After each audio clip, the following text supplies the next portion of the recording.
Bonjour chère famille, aujourd'hui nous allons regarder la nouvelle créature et nous avons déjà regardé, étudié que nous avons été libérés de la vieille ou de la vaine manière de vivre de nos pères spirituels et, et de nos pères aussi terrestres parce que le Seigneur nous appelle à être une nouvelle créature. Nous allons lire dans 1 Corinthiens 5, 17. Il est dit, si quelqu'un est un Christ, il est une nouvelle créature. Les choses anciennes sont passées. Voici, toutes choses sont devenues nouvelles. Alors, et concernant cela, je voulais vous partager ce que moi j'ai vécu parce que je trouve c'est important de comprendre les choses. Et le Seigneur, la parole nous dit que Christ nous a affranchis pour la liberté. Et si lui nous a affranchis, nous sommes dans la liberté. Mais cette liberté ne doit pas nous servir comment dire, à rendre, à donner voie libre à notre chair pour faire ce qu'elle veut, à notre âme faire ce qu'elle veut. Nous avons rendu, il nous a rendus libres pour, et non seulement parce qu'il a fait de nous les enfants de Dieu, mais aussi pour que nous soyons ses serviteurs ici sur la terre et nous accomplissions la mission qu'il nous recommande. Et ça, c'est un autre sujet. Mais pour l'instant, en parlant de la nouvelle créature, en fait, tout est logique. Le Seigneur nous incite dans Colossiens 3, 10 à revêtir l'homme nouveau. Et dans sa parole, c'est écrit que notre Père nous a choisis avant la fondation du monde.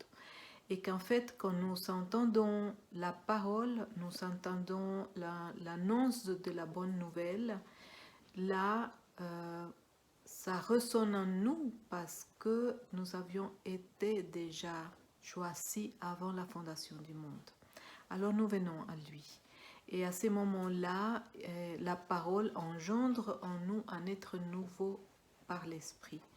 Il donne vie à cet être spirituel et parce que notre Père céleste, il est esprit. Et donc, il donne vie à des êtres spirituels. Et dans Corinthiens, je crois que c'est 2 Corinthiens 15, il est écrit que l'homme, il était le premier homme, au premier être vivant, était une âme vivante. Et le deuxième homme, que c'est notre Seigneur Jésus-Christ, est devenu un esprit vivifiant. Et c'est ce que nous sommes aujourd'hui. Nous qui avons été engendrés par la parole de Dieu. Alors, il nous appelle à... Quand il nous dit que nous sommes une nouvelle créature, que toutes choses sont passées, cela veut dire que tout de notre passé, tout de nos attitudes, de notre comportement, notre manière de penser, de parler, d'agir est du passé. Si nous comprenons cela, nous allons pouvoir avancer mieux parce que la compréhension nous donne de la conscience de pourquoi on fait les choses. La parole de Dieu n'est pas cachée pour nous. La parole de Dieu, elle est là pour nous. Et le Saint-Esprit, il nous amène à la vérité. Donc, quand il nous demande d'être une nouvelle de revêtir l'être nouveau, il nous donne l'ordre aussi de nous dépouiller du vieil homme. Alors, comment on fait ça? La première chose qu'il nous dit, c'est de vraiment renouveler notre pensée. Ça veut dire que tout commence ici. Parce que la façon comment je pense influence comment je parle et influence comment j'agis. peut-être avant, vous vous rendiez pas compte, mais vous verrez que Jésus-Christ est vraiment la lumière si vous êtes un nouveau-né, si vous avez accepté Jésus-Christ comme votre Seigneur et Sauveur, parce que beaucoup ont accepté le Seigneur comme leur Sauveur, mais n'ont jamais accepté qu'il soit leur Seigneur. Et cela change beaucoup les choses, parce que quand Jésus-Christ n'est pas notre Seigneur, ça veut dire que quelqu'un d'autre est notre Seigneur et nous sommes en servitude. Car le seul qui nous rend libres comme Seigneur, c'est notre Seigneur Jésus-Christ. Et cela est merveilleux. C'est aussi la grâce de Dieu pour nous. Et nous le servons parce que nous avons décidé de le servir. Ce n'est pas parce qu'il nous impose de le servir. Alors, revêtir l'homme nouveau signifie vraiment, comment dire, quand on dit être une nouvelle créature, pour moi, personnellement, c'est que, en fait, quand nous venons à Christ, beaucoup d'entre nous, nous sommes venus à cause d'une crise.